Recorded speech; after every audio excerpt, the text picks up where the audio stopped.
Scoot over this way, son. Bring you in the shot. All right. Hey, ladies and gentlemen, thank you for hitting that play button for the Hetty Coleman podcast. Today, man, I am sitting down with my good friends, or if you're watching on video, you can see that I'm sitting down with my good friend, Josh Seabolt, who is a pastor at Generations Church here in my favorite town of Guthrie, America. And so I'm changing up my podcast a little bit in order to be able to save time and to be able to get as many opportunities to sit down with some great folks as I possibly can. And the way that I'm doing that is by just asking 5 questions around community, because I want to add value to those who are looking to build community, be community leaders.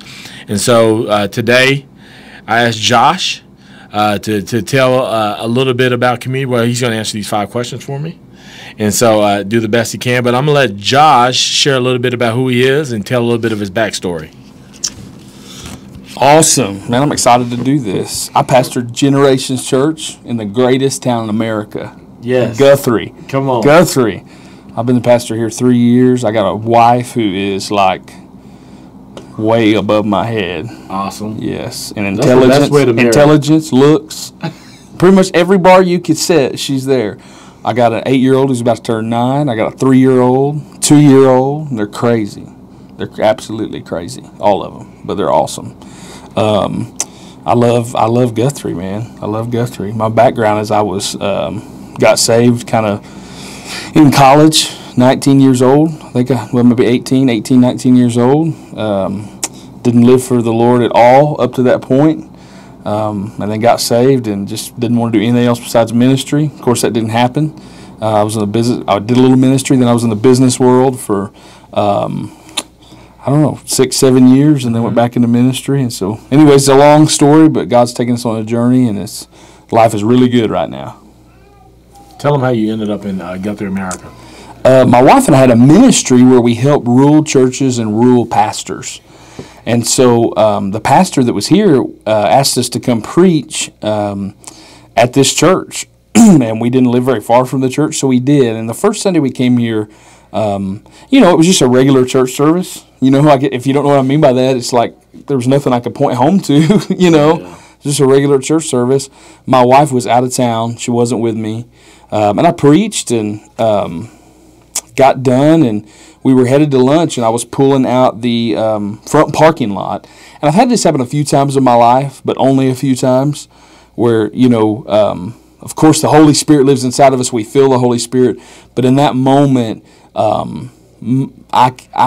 tangibly felt the presence where the hair on the back of my head stood up, and I couldn't explain it then, but I can explain it now. In that moment, unbeknownst to me, God downloaded a love inside of me for the church I just preached at.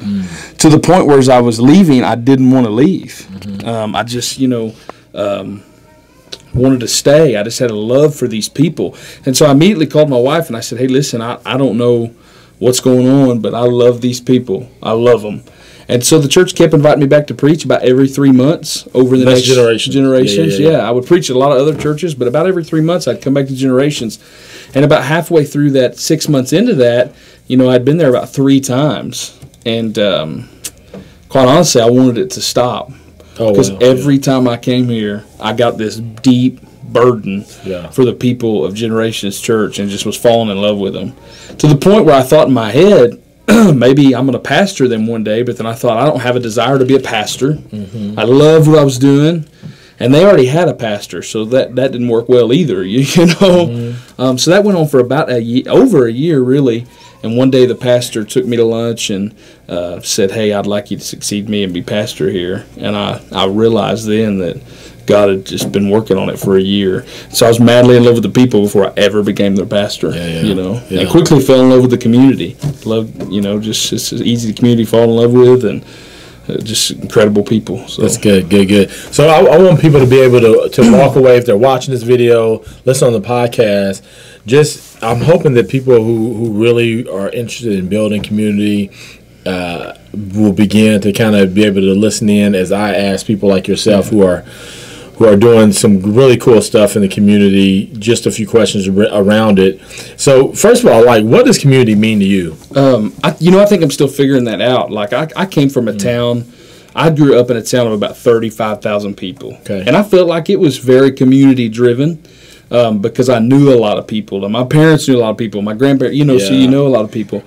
I think Guthrie is the first place I've been where I've truly experienced community, what I think community is supposed to be. Mm-hmm. Of course, it's, common interest. Yeah. But beyond that, community to me is people that are different doing life together. Different color, different socioeconomic status, different way of life, different background.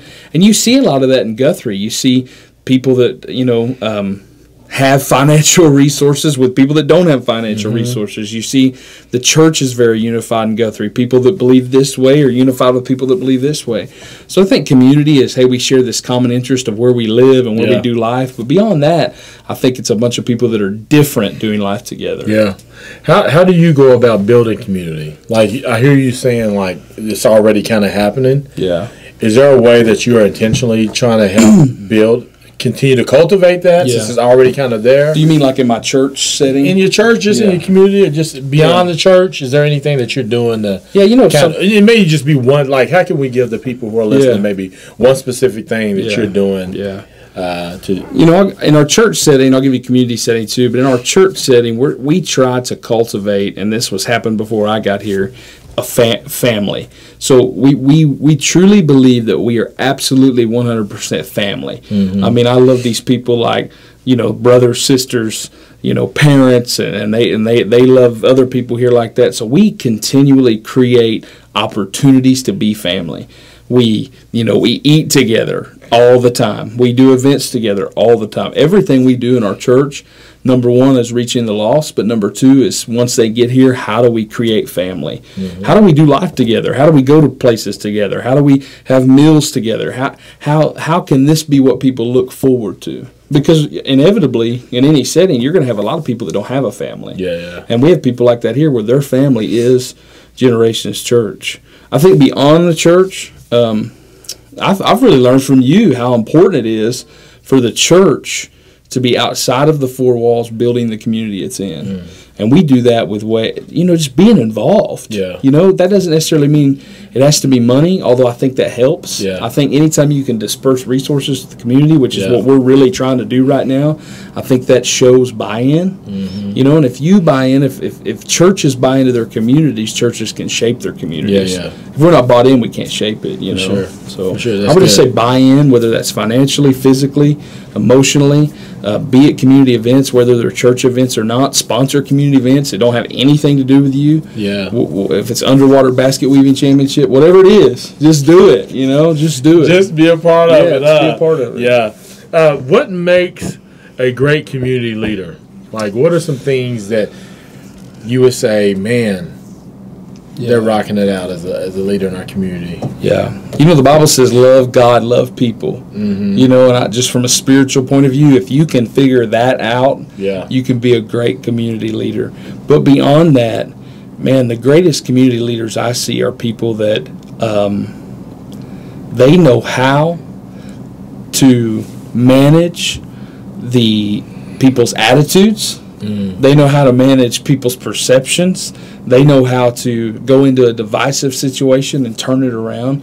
I think a great community leader can't be divisive in nature. Mm-hmm. A great community leader has to be very selfless. Has to put community in front of self-interest. And just, go into a situation that may not be great and turn it around. A great community leader really, I believe, props other people up. The greatest community leaders are sometimes in the background. Not on the stage. They're in shoulder ministry. People are on their shoulders. They're propping people up. They're carrying people around. So I think that makes a great community leader. Yeah, that's good. Who is someone that you admire that is knocking it out, building community, and why? I know lots of great people. I would say in our context, I'm not just saying this because it's your podcast, I did not fully understand community until I met you. And I'm not just saying that, but what I was just talking about, hey, being involved, whether it has anything to do with you or not. Yeah. Loving people, propping people up, speaking into people's lives, speaking what is not as though it was. Yeah. You know, I see you do that so much that it has inspired me. And you know our journey. We haven't always, we've spent a lot of time building a foundation and building on the foundation that was already here at our church, but we haven't always been outside the four walls as much as we would want to. And you've helped this church. You know, you pastoring North Church have helped Generations Church get outside the four walls. And, you know, be involved in the Red Brick Nights and stuff that's going on at the chamber and you know, events and tournaments or whatever it is, you know. So, man, I admire your willingness to stick it out. You know, I just think if a community leader can stick it out, you know, that's half the battle, you know. So, and I'm sure there's so many more community leaders I know that I'm just not thinking about. So. How do we bring up the next generation of community builders? Which I think this is like one of the most important questions that I'm asking myself. Like we have my son standing here. He's going into the 8th grade. How do I invest in him and others in such a way that, and they may not even stay in Guthrie. Right. Where there's this hope, like, can we create something by the time they graduate that it'd be like, they can stay. Like, that's cool. I'm coming back to Guthrie. Right. But even if they don't, like, I want them to leave, and wherever they land, I want them to be community builders. Meaning that they are creating opportunity for people to rally around something in such a way that because of this thing, we're in this together.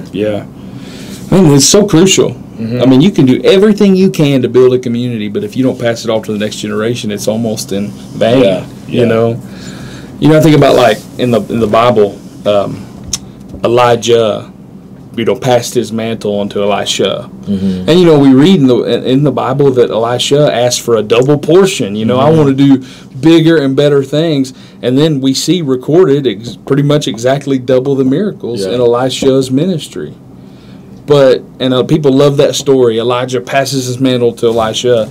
But something I've always got from that is we don't see Elisha pass the mantle to anybody. You know, we don't see it. We see it ends with him. And I just think, you know, absolutely he did double the miracles. He had this incredible ministry. He had this, he's a leader. He's all this stuff, but he never passes it to anybody. And so I think even generations beyond me, man, there is a younger generation yearning for somebody to pour into them. You know, so if we lead well and volunteer all over the place and give, but don't pass it on, then man, we're missing it. You know, and I just think modeling is a big deal. You know, people like see what you do, not what you say. But it's also being available. You know, I know. I mean, you know, I turned 31 this month, and man, there's been so many times in my life that mentors have been so crucial. There's also been times in my life when I've absolutely needed a mentor and couldn't find anybody that was willing. So I think just saying, you know, look how blessed we are to do what we do. So because of that, we're available. You know, we really are in a fatherless generation right now.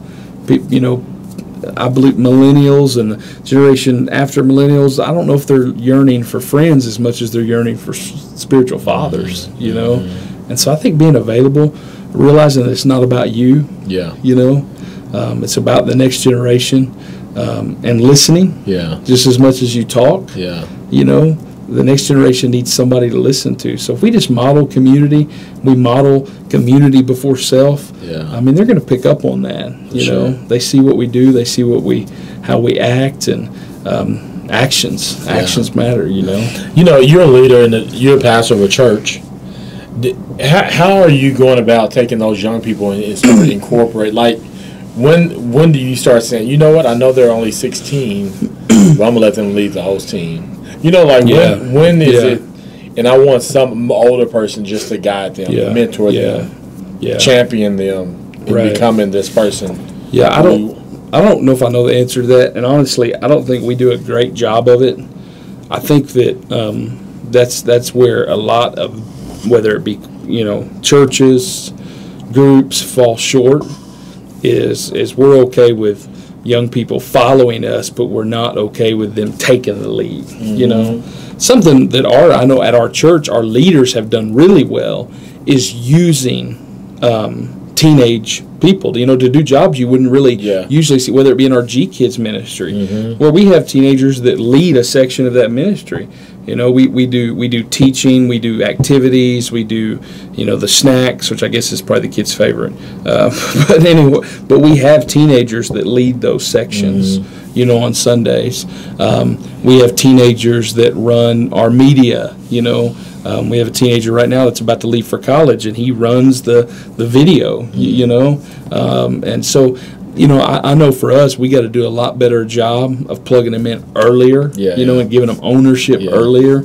But I think just realizing that, man, today's young people are so smart. Like, man, they can do anything. They can do it all, Sure. I mean, whether it be technology, whatever, they can reason it out. They have access to stuff that, maybe when I was a teenager I didn't have access to, both good and bad, and so I think just cultivating a thing that says, we're going to use you, we're going to let you lead, but you know what?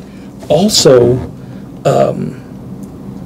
being affirmative when they're leading. You know what I'm saying? We're like raising them up and complimenting them and letting them know they're appreciated, and also letting them know it's okay to fail. For sure. You know what I'm saying? Yeah. If they're always scared they're not going to do it good enough, it's okay to fail. I think it just is creating a culture that says it's okay to fail, but it's not okay to not attempt. For sure. But we're still figuring that out for sure. No, we are too, and but I think we are across town as far as where we're at right now in Guthrie, America. I hope so, at least, and I think it's a part of us being willing to fail. Trying to just give it a shot, because you don't know until you know. And so, well, man, thank you so much, man. I appreciate it. Thank you, everybody. Thank you for listening in to the Hetty Coleman podcast. We hope that those responses to those 5 questions from Josh, you could take at least one of those things away and start applying it to your situation and becoming a better community, a greater community leader, in whatever arena that is for you. So, hey, as always, ladies and gentlemen, go win.